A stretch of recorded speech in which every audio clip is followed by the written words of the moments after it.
Muchachos, tengan ustedes muy buenos días. Les doy la bienvenida a nuestra clase de comprensión lectora.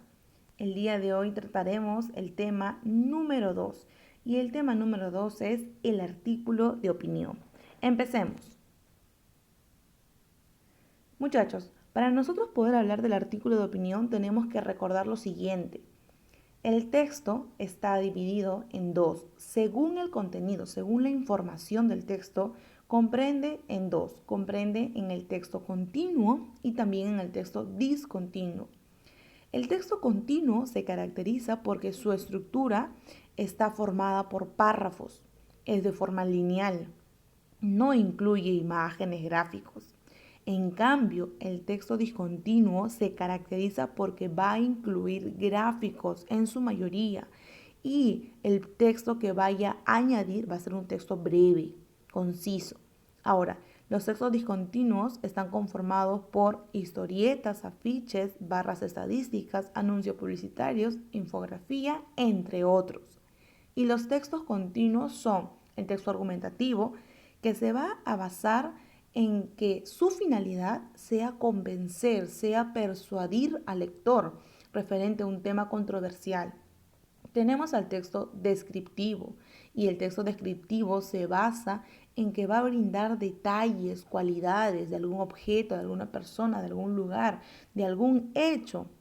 Tenemos el texto instructivo y el texto instructivo tiene como finalidad que ayuda a la persona, en este caso al lector, va a ayudar a realizar alguna actividad, como es el caso de los manuales, como es el caso de las recetas caseras.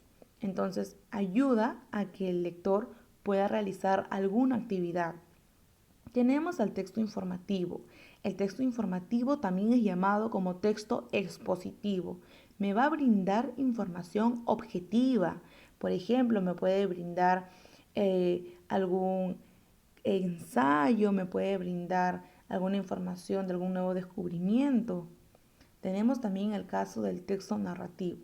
El texto narrativo, como su mismo nombre lo dice, me va a narrar, me va a relatar, me va a contar hechos. Y esos hechos pueden ser ficticios, como es el caso de los cuentos, como es el caso de los mitos, de las leyendas, de las fábulas, o también me puede narrar hechos reales, como es el caso de, por ejemplo, un ensayo, por ejemplo, una novela, ¿no? Ahora, nosotros el día de hoy nos vamos a enfocar en los textos argumentativos. ¿Por qué? Porque el artículo de opinión está dentro de los textos argumentativos. Ahora, empecemos a trabajar el texto argumentativo. Nosotros vamos a hablar sobre el artículo de opinión. Y para hablar sobre el artículo de opinión tenemos que saber qué cosa es un artículo de opinión. Bien, empecemos. El artículo de opinión también es conocida como columna de opinión. Aquella persona que va a redactar, que va a brindar su opinión, también se le conoce o se le denomina como columnistas. Y esto de acá podemos observar en los periódicos, en el diario, en revistas. Existe una sección que se le llama columna de opinión o artículo de opinión y es en la cual el autor va a dar a conocer, va a brindar su opinión referente a un tema. Este tema tiene que ser un tema controversial, un tema polémico. Ahora, nosotros tenemos que respetar la estructura del artículo de opinión para poder construir, para poder redactar. Primero va la introducción. La introducción, ¿qué cosa es? Es el párrafo que va a dar inicio a nuestro artículo de opinión. Este párrafo tiene que ser enganchante, tiene que ser llamativo, tiene que persuadir, tiene que ser impresionante. ¿Para qué? Para que los lectores puedan tener interés en leer ese artículo de opinión. Tiene que llamar la atención. Seguidamente tenemos a la tesis. Y la tesis me dice que es el punto de vista del autor, es la postura, es la posición del autor, si está a favor o si está en contra de un tema. Y como le mencioné hace un momento, ese tema tiene que ser controversial, polémico. Ahora, el autor, cuando realice la tesis, no puede colocar: estoy a favor de la legalización del aborto. No, el autor tiene que colocar la tesis, pero de forma que haga que el lector se dé cuenta de la postura del autor. Por ejemplo, si mi tesis va a hablar acerca de la legalización del aborto, es decir, de la aprobación del aborto, si yo voy a estar a favor, entonces yo diré: la mujer es libre de tomar la decisión con respecto a su cuerpo. Es una idea. Entonces, esta idea, cuando el lector lo lea, se va a dar cuenta de que la autora está a favor de la legalización del aborto. Entonces, no puedo colocar yo: estoy a favor de la legalización del aborto. No. ¿Por qué? Porque tengo que hacer que mi lector piense, que mi lector razone, que mi lector deduzca mi posición, ¿no? Ahora, seguidamente vamos a tener a los argumentos.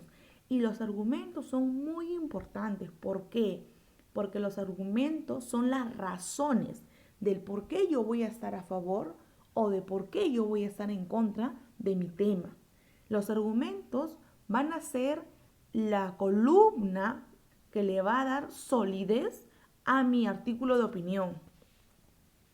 Finalmente va a ir la conclusión, y la conclusión va a resumir, va a sintetizar todo lo que yo estoy mencionando en mi artículo de opinión. Recapitula de forma sintetizada mis argumentos y mi tesis. Ahora bien, vamos a hacer una recapitulación, vamos a hacer un pequeño resumen. El artículo de opinión está dentro del texto argumentativo. El texto argumentativo es un texto continuo porque es a través de párrafos. La estructura del artículo de opinión es introducción, tesis, argumentos y conclusión. La introducción tiene que ser muy llamativa. La tesis es la postura del autor, si está a favor o en contra. Los argumentos son las razones del por qué está a favor o del por qué está en contra. Y las conclusiones es la síntesis, el resumen, breve obviamente, de todo lo que voy a tratar en mi artículo de opinión. Muy bien, muchachos. Si ya hemos entendido esta explicación, vámonos a los ejemplos. ¿Qué me dice el ejemplo número 1? El ejemplo número 1 es el tema pena de muerte para violadores. Ahora, yo voy a colocar mi introducción y mi introducción dice: en la actualidad se observa una cifra alta de delitos contra la mujer y uno de delitos más frecuentes es la violación sexual y el asesinato. Ok, esa es mi introducción que yo voy a realizar para llamar la atención al lector. Voy por la tesis. Dijimos que la tesis es la postura. Entonces mi tesis es: la pena de muerte para violadores es necesario para mantener el sistema de seguridad eficiente en la sociedad. La persona que lee esto automáticamente se va a dar cuenta de que yo estoy a favor de la pena de muerte. Este es nuestro ejemplo. Seguidamente tenemos a los argumentos. En este caso hay dos argumentos. El primer argumento me dice: el mejor método para evitar que una persona cometa un delito es mostrar las consecuencias de sus actos. Por ejemplo, el gobierno de Pakistán ha controlado la tasa de terrorismo aplicando la pena de muerte para los miembros de organizaciones terroristas. Ese es un ejemplo. Tenemos otro argumento. En segundo lugar, los gobiernos gastan grandes sumas de presupuesto nacional en mantenimiento de los presos. En cambio, ese dinero puede usarse para el desarrollo de la sociedad y el bienestar. Entonces, esos dos argumentos van a fundamentar por qué yo estoy en contra. Podríamos agregar un tercer argumento. Podríamos colocar que aquellas personas que cometen semejante acto reprochable no merecen piedad, no merecen ni un poco de comprensión, ¿no? Entonces, Podemos aumentar muchos argumentos, pero esos argumentos tienen que ser sólidos. Finalmente, vamos a brindar la conclusión. ¿Qué me dice la conclusión? En conclusión, la pena de muerte es una medida beneficiosa para el desarrollo del país y reducción de tanta delincuencia. Veamos un segundo ejemplo. Tenemos el maltrato a los animales.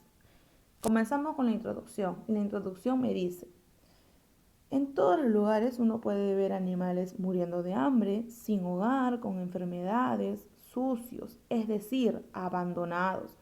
Los más afectados son los perros y los gatos. Antiguamente el maltrato de los animales era considerado como algo normal, ya que sobre algunos de ellos se utilizaban para trabajos de carga. Hoy en día hemos ido mejorando este concepto, pero aún así hay personas que tienen mascotas que para ellos son como un juguete. Y hay gente sin escrúpulos de que de un momento a otro no les importa abandonar a su animal de compañía, deshacerse de él. Yo aún considero entender cómo esas personas, si es que las puede llamar así, pueden realizar semejante acto. Esta es mi introducción.